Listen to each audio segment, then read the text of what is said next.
Hi, this is Eric Martin with Board Game Geek News here with Katarina and the Pegasus Spiele booth at Nuremberg 2013. We're looking at Rialto by Stefan Feld. I'll point out beforehand this is the final artwork for the board, I believe final artwork for the box as well. Yes, it is. Yes. For the tiles. The wooden components are taken from Village, some other things are taken from elsewhere. So the gist of everything is how we go. But more importantly, what are we actually doing? What's the setting for the game and how do we play? Yeah, this game is set in Venice, and surprisingly we build bridges and gondolas and try to get majorities in the quarters of Venice. Okay.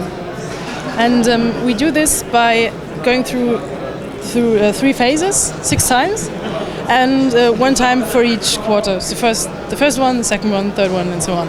Okay. The first phase is about drawing cards. There are 5 sets of cards because we are 4 players. It's always players plus 1. Okay. The start player gets to choose first, so he gets his cards, adds 2 from the stack. So you're drawing an entire pile? Yeah. Add 2. Okay. Yeah, you do. Add 2 from the stack, and then you have to reduce your cards to 7. Okay. Then the next player does it, and so on, till everyone has cards. Then, second phase, you have to play the cards again. The first one are the Doge points, I think. These are up here, and they are important for determining the next start player. Okay. And every time there is a draw, this gets important. For each card you play, you get 1 point, and the player who plays most gets an additional point there. The next one is money. For each card you play, you get 1 coin. The one who plays the most cards gets an additional coin. So are we all playing simultaneously? Are we playing all the cards from our hand when we're playing?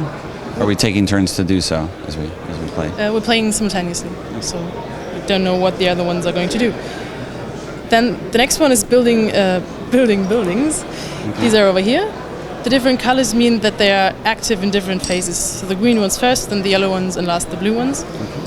And these are the costs in the edge there. Mm-hmm. When I play 4 cards, I can build a building with the amount of 4.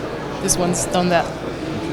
The player who played the most cards can build a building that's more expensive. Plus 1 again. Then we get to build the bridges.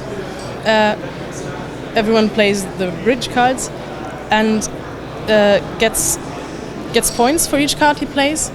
And the one who plays the most can build a bridge. Just somewhere here, between 2 of the quarters, for example, here. And later in the game, they will determine the value of this quarter. Okay.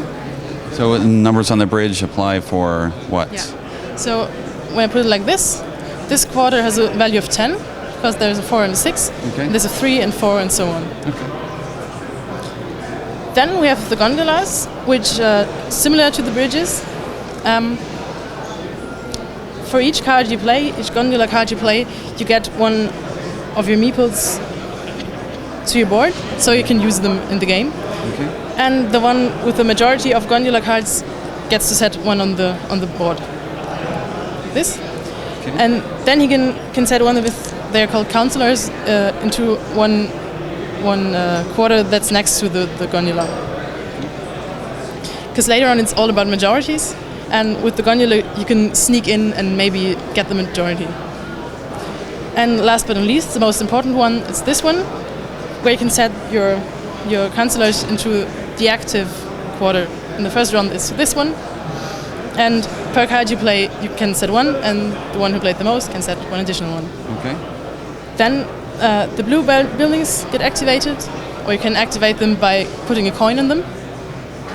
And then we start again with phase 1, but in the second quarter. Yeah, and we play this 6 times, and afterwards the game is finished. Okay. What are some of the powers of the buildings? I mean, we're putting the buildings on our board, and then we're going to use them later for specific actions as we go on here? Some of them, the green ones have to do with drawing cards. Mm-hmm. So some of them make you draw more cards, or you can keep more than 7, okay. Or you can take more and collect more, and so on. So you get the advantage of having more cards, actually. Okay.